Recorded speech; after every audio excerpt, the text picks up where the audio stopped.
What's up YouTube? Brian here, back again with another rod review, and today we're going to do something a little different. We're going to talk about a more budget conscious rod. If you're new to my channel, I like to talk and review a lot of higher end equipment. Today I know I need to expand my horizons a little bit and talk about some of the stuff that's a little more affordable and more popular. So today we are going to be reviewing the Googan Squad 7-foot finesse spinning rod.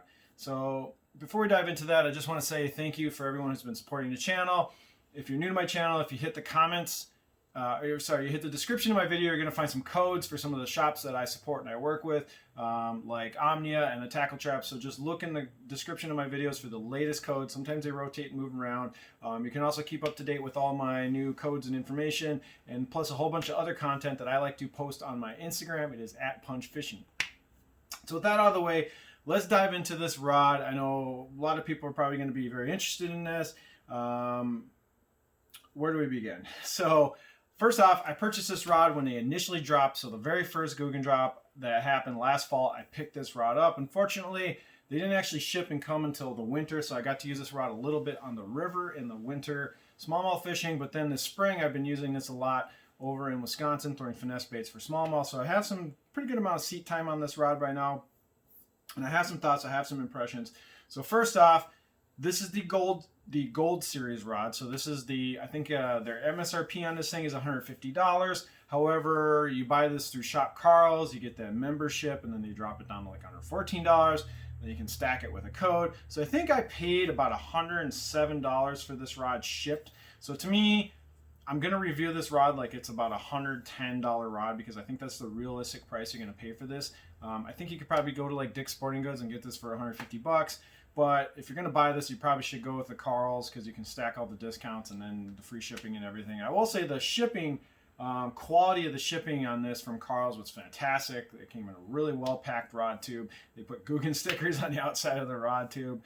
So shout out to Carl's for excellent shipping and really fast shipping when they did stock them. So with that being said, let's talk about the actual rod.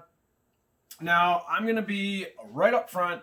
I am not a Googan hater, but I'm also not a fanboy. There's a couple of the Googans that I think do an amazing... I mean, all the Googans do a really amazing job. They're all very successful. I have no problems or beefs with any of them. Not a hater.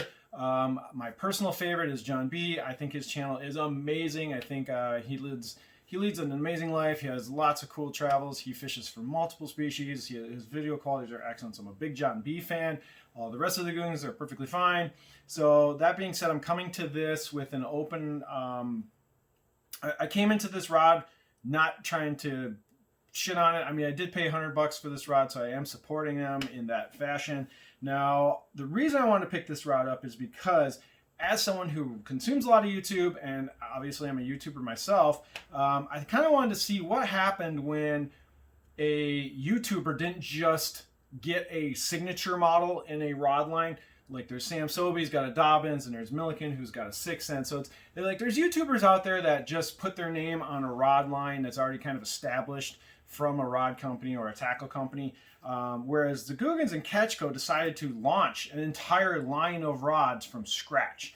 Now I have to say I'm really impressed with how Ketchco and the Googans kind of marketed this, where they actually did a behind the scenes video and they showed all the design and all the work that they did to come up with the rod. I'm sure everyone who's shopped for these rods has probably watched the video. It's like 20 minutes long. I think a lot of rod companies need to learn a lesson from that, because when rod companies like St. Croix, like with their Victory launch, or G. Loomis with their NRX launch, they miss the mark by so much. They never actually give out real information about the rods, like how did they come up with the design? Like what are the models coming out? What are they good for? Like they just do this stupid marketing crap that doesn't actually give you the information you want, like the nitty-gritty, the components, what happens when they go through the design process, all that stuff. So I will say shout out to Ketchco for how they handled launching these rods. I think they did a really good job.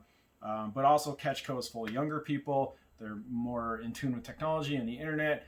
And Ketchco can market circles around the traditional companies. And so shout out to them on that. Now, when I'm reviewing and talking about this rod, we got to go over kind of like two things.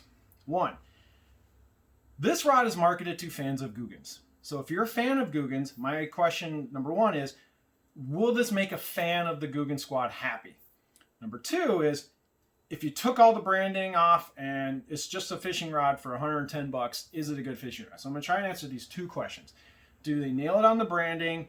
Do you feel like when I'm holding this rod, I'm representing the Googans and the Googan brand, and I'm a fan, so I want to wear this on my sleeve? And then number two is it actually a good stick? So let's answer the first question.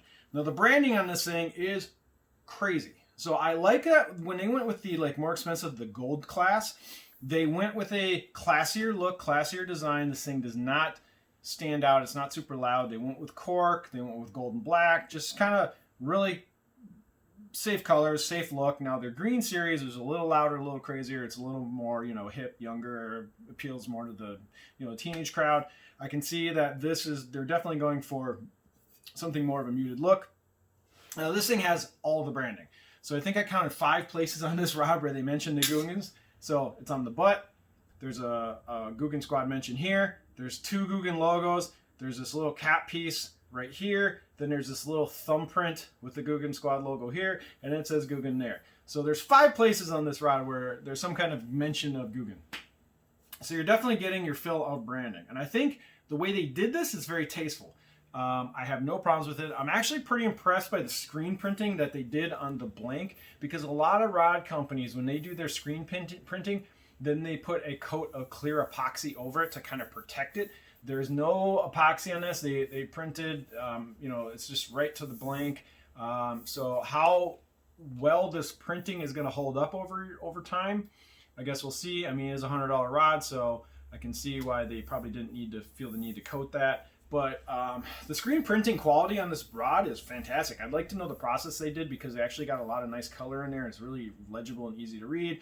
Now they're going with this thing about they're naming their rods, like Megabass. Hey Megabass, you named your rods. Now everybody wants to name their rods. Googan's naming their rods. This is the finesse. St. Croix's trying to name their rods. Everyone's, Arc is naming rods. Everyone's naming their rods now. Now this is the finesse rod. Not, not super creative on that name, but they give you they took like a cue from video games where they want to have like the statistics, like, is this powerful? Is this good for reaction? How much muscle does it have? So they kind of went with this video game motif, like, stats for like your character. So I get it. They're going for a younger market with these rods. They just don't write the specs on the side. And that's the other thing too.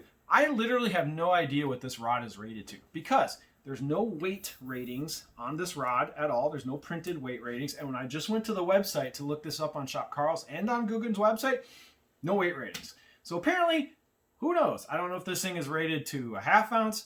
I don't know if this thing is rated to 3/4. I don't know if this thing's rated to 3/8. Who knows? Whatever. So don't know the ratings. Guess if Googan Squad and Ketchco doesn't care to tell me that information, I don't care either. So they put the hook keeper down on the bottom. Now, a lot of people don't like where the hook keeper is on the butt. A lot of people like it up here, but up here would get in the way of all their fancy screen printing and branding. And also, G Loomis just moved their hook keeper down on the butt on the NRX, and they say it's like the best thing ever. So, now you got guys with their $600 rods have to deal with their hook keeper down at the butt of the rod. So it is what it is. Now, I'll have to say that just branding-wise, it's good. I have no problem with it. You're definitely getting that feel and look of the Googan Squad. Now, the actual rod itself, let's dive into that, because that's the meat and potatoes of this review.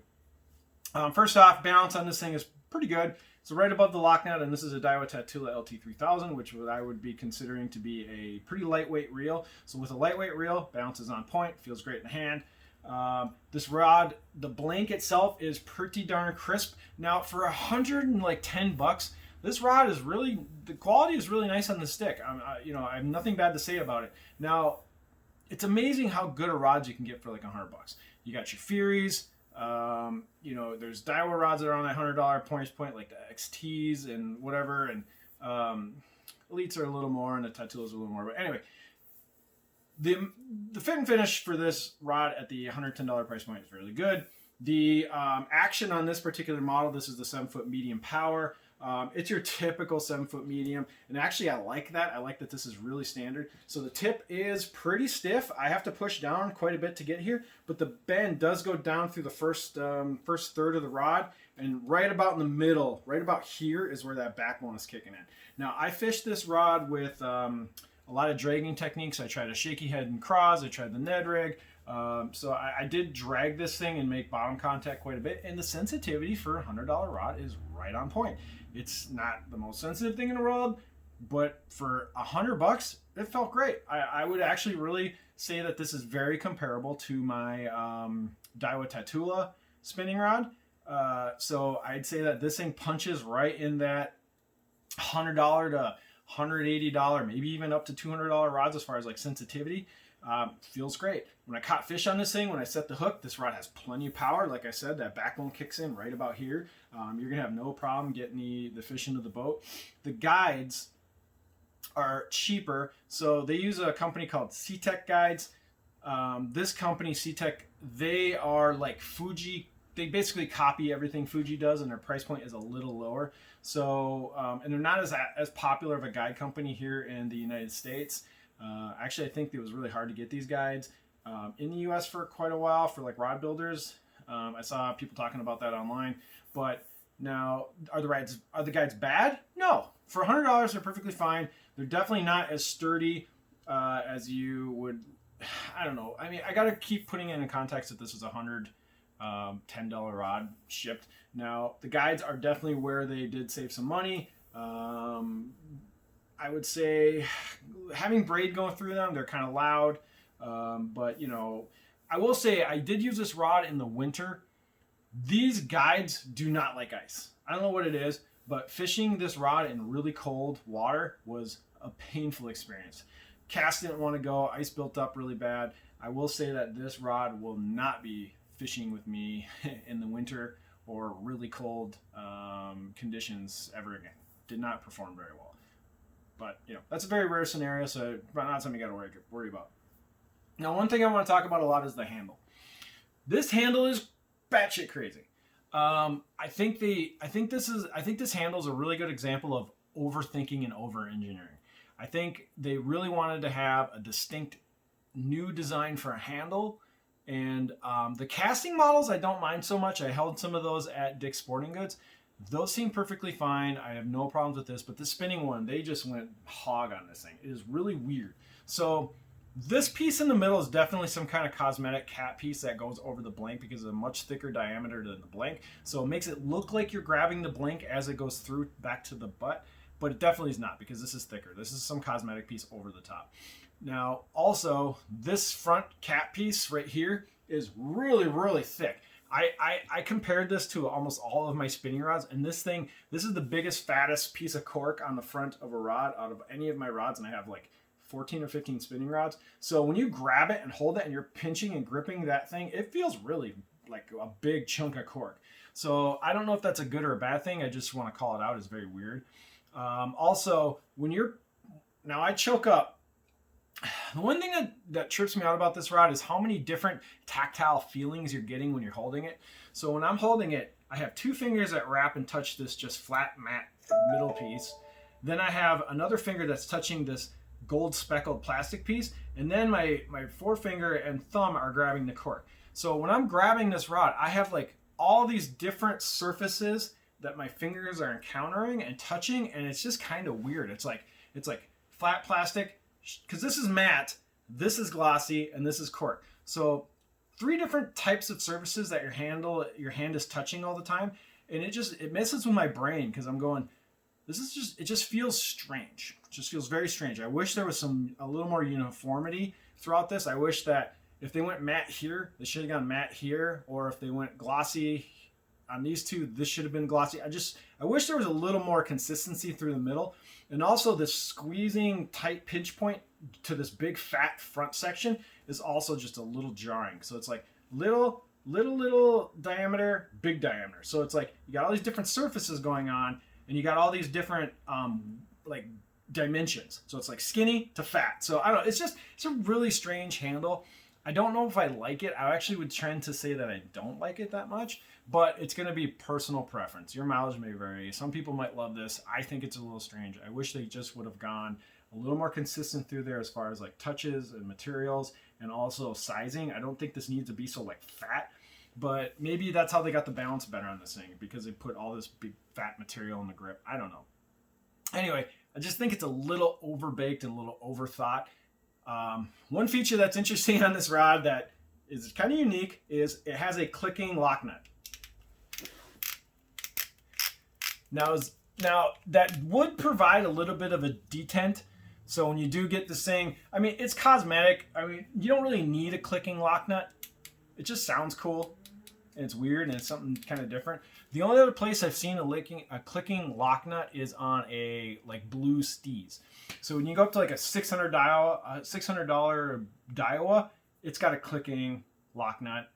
And then you go down to a $100 Googan rod, it's got a clicking lock nut. Will the detent stay over years and keep working? Who knows? Is it necessary? Absolutely not.